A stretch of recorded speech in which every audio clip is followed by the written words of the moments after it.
জাক্কুম ফল গলায় আটকে যাবে, গলা চেপে ধরে বলবে পানি দাও। সামনে বিশাল বড় বড় পাত্র দিয়ে গাসাক দুর্গন্ধযুক্ত রক্তপুজ আর বমি পোড়া তেল দেয়া হবে, দাউ দাউ করে এগুলো থেকে আগুন জ্বলবে। তৃষ্ণার চোটে এগুলোই খেতে চাইবে। এগুলোর পেয়ালা যখন মুখের সামনে আসবে, এগুলোর উত্তাপে গালের গোশত, চোখের গোশত, কপালের গোশত গুলো ঝলসে ঝলসে পানির মধ্যে পড়ে যাবে। তৃষ্ণার চোটে না পেরে ওইটাই গিলবে, যেখান দিয়ে বেরোবে কেটে ছিঁড়ে শেষ হয়ে যাবে। দিস ইজ জাহান্নাম। আমরা জাহান্নাম থেকে পানাহ চাই, চিল্লায় বলেন ঠিক কিনা? ওইদিকে জান্নাতে চলছে আরাম আর আরাম, আর এদিকে জাহান্নামে চলতেছে বেরাম আর বেরাম, মাইর আর মাইর, আইজো মাইর, কাইলো মাইর। একটাও মাটিতে পড়বে না, সব পড়বে কই? সব পড়বে পিঠে। ঠিক এই মুহূর্তে আল্লাহ একটা লাইভ অনুষ্ঠান করবেন। কি করবে? লাইভ, বুঝতে পারছেন? সরাসরি সম্প্রচার। মানে জান্নাতীরা কি অবস্থায় আছে আল্লাহ একটু লাইভ দেখাবেন জাহান্নামীদেরকে, ওদের কষ্ট আফসোসটা আরেকটু বাড়িয়ে দেওয়ার জন্য। আল্লাহ বলবেন, ও জাহান্নামীরা, সরাসরি সম্প্রচার হচ্ছে, জান্নাতে কি হচ্ছে দেখে নে, সরাসরি কথা বল।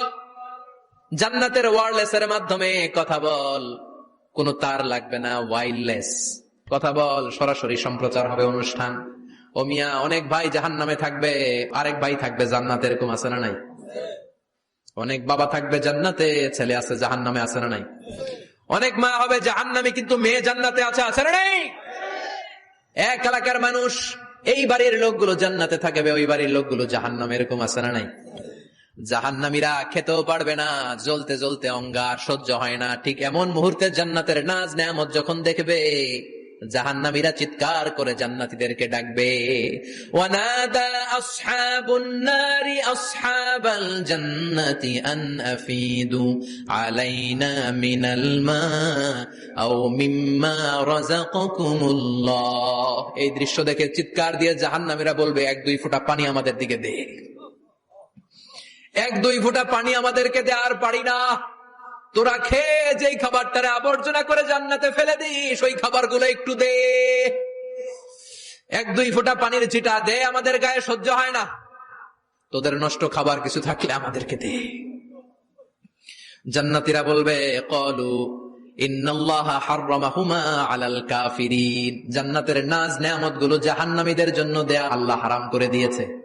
জান্নাতের পানির ফোঁটা, জান্নাতের খাবারের ছিটে ফোঁটা জাহান্নামীদের মুখে তুলে দেয়াটারে হারাম করেছে কে? জাহান্নামীদের আফসোস বেড়ে যাবে, চিৎকার করে বলবে, দে একটু পানি দে, একটা ফোঁটা পানি দে ভাই, এক ফোঁটা পানি দে আমার মা, ও আমার কলিজার টুকরা ছেলে, আমি মা হয়ে জাহান্নামী, তুই জান্নাতি, এক ফোঁটা পানি ফালা, সামান্য কিছু খাবার আমার মুখে তুলে দে। সরাসরি সম্প্রচার, জাহান্নামীরা দেখে কাঁদবে। কিন্তু জান্নাতের নাজ নেয়ামত জাহান্নামীদের মুখে তোলা হারাম করে দিয়েছে কে? সেই দিনটার ভয় অন্তরে থাকার দরকার আছে না নাই? জাহান্নামে আবার শাস্তি শুরু হয়ে যাবে, লাইভ প্রোগ্রাম শেষ। এবার যারা সুইসাইড করে মারা গিয়েছে তাদের এক জায়গায় শাস্তি। মান কাতালা নাফসাহু বিশাইইন উযযিবা বিহি ইয়াওমাল কিয়ামা। ছুরি মেরে, ছুরি পেটের ভিতরে ঢুকিয়ে অনেকে আত্মহত্যা করে না? জাহান্নামে তার শাস্তি হবে, সে জাহান্নামের আগুন ঝরিত ছুরি পেটে শুধু ঢুকাবে, কিন্তু ওখানে মরবে না, মৃত্যুর কষ্ট পাবে কিন্তু মরবে না। পর্নোগ্রাফি যারা দেখেছে দুনিয়ার বুকে, মেয়েদের উলঙ্গ দৃশ্য মোবাইলের ভেতরে আছে না নাই? যুবক ছেলেরা সাবধান, জাহান্নামের খুন্তি দিয়ে চোখের ভেতরে ঢুকানো হবে।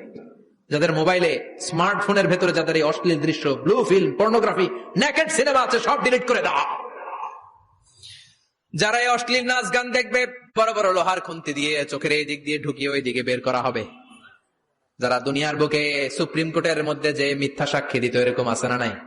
জাহান্নামের কেচি দিয়ে জিহ্বাটারে আর ঠোঁট গুলারে কাটা হবে, আবার ঠোঁট অটোমেটিক লেগে যাবে, আবার কাটা হবে। দুনিয়ার বুকে অন্যের জমি মেরে যারা খেয়েছে, জাহান্নামের পুরো 7 জমিনের ওজন তার ঘাড়ের উপরে চাপিয়ে দিবে কে? চায়ের দোকানে বসে গল্প, গাল গল্প করেছে, গীবত করেছে, ব্যাকবাইটিং, চুগলখুরি, নামিমা, আছে না নাই? ওর বাড়ির কি সমস্যা? ওই মাইয়া পলায় গেছে, ওই পোলায় গাঞ্জা খাইছে, তো আমনের কি হয়েছে? আমনের বাড়ির কি অবস্থা ওইটা কোন? এরকম ডাকাইত আছে না নাই? এর কথা ওর কানে লাগায়, ওর কথা এর কানে লাগিয়ে সমাজের সম্প্রীতি আর শান্তি নষ্ট করে, এরকম ডাকাইত আছে না নাই? এদের নখগুলো রব্বুল আলামিন মিন নুহাস, তামার, ধারালো তামার নখ বানিয়ে দিবে। নিজের নখ দিয়ে নিজের গালের গোশতগুলো খামছে খামছে খাবে। সম্পদের মালিক আল্লাহ বানিয়েছে, তারপরও যাকাত আদায় করে নাই। এই সম্পদগুলো পা থেকে পেঁচাতে পেঁচাতে কোমর, কোমর থেকে পেঁচাতে পেঁচাতে গলা পর্যন্ত এসে ছোবল মারবে। এক একটা ছোবলে তার পুরো দেহটা বিষে বিষাক্ত হয়ে, ভেনোমাস হয়ে, নীলাভ হয়ে যাবে। একটা ছোবলে জাহান্নামের ভেতরে 70 গজ মাটিতে ঢুকে যাবে। সাপগুলো এসে বলবে আনা মালুক আনা কানজুক, আমি তোর সম্পদ। Python, black mamba, C snake, এগুলো পৃথিবীর সবচেয়ে ভেনোমাস স্নেক। জাহান্নামের সাপগুলো কি এরকম বিষাক্ত? এর চাইতে বেশি বিষাক্ত। ছোবল আর ছোবল, কিন্তু কোনো মৃত্যু নাই, খালি অশান্তি, জ্বালা যন্ত্রণা, বিষের জ্বালায় চটফট করবে। বলবে আনা মালুক, আমি তোর সম্পদ। আনা কানজুক, আমি তোর ব্যাংক ব্যালেন্স, আমি তোর ফ্ল্যাট, আমি তোর এফডিআর, আমি তোর সঞ্চয়পত্র, আমি তোর প্রাইজ বন্ড, আমি তোর টাকা। এই টাকা দিতে মনে চায় নাই, রেখে দিয়েছিলি। জাকাত ফরজ হওয়ার পরেও জাকাত দেয় না, এরকম ধনী আছে না নাই? এক এক ছোবলে জমিনের ভেতরে চলে যাবে। এরকম বিভিন্ন জায়গায় জাহান্নামের ভেতরে এই নরক রাজ্য, এখানে শুধু শাস্তি আর শাস্তি। এরপরে আল্লাহ দ্বিতীয় লাইভ অনুষ্ঠান করবেন, দ্বিতীয় লাইভ অনুষ্ঠান, যেখানে জান্নাতীরা আর জাহান্নামীরা সরাসরি অংশগ্রহণ করবে, সবাই দেখবে। ফাইউতা বিল মাউত, আল্লাহ মৃত্যুকে নিয়ে আসবে। কাকে নিয়ে আসবে শুনতেছেন? বিকাবশিন আমলাহ, একটা সুন্দর সাদা ধবধবে ছাগলের আকৃতিতে, একটা ছাগলের আকৃতিতে আল্লাহ মৃত্যুকে আনবেন। কাকে আনবেন? ওই ছাগলের গায়ে লেখা মিম ওয়াও তা, কি লেখা? ফাইউযবাহ। এরপরে মৃত্যু নামক ছাগলটারে জবাই করা হবে।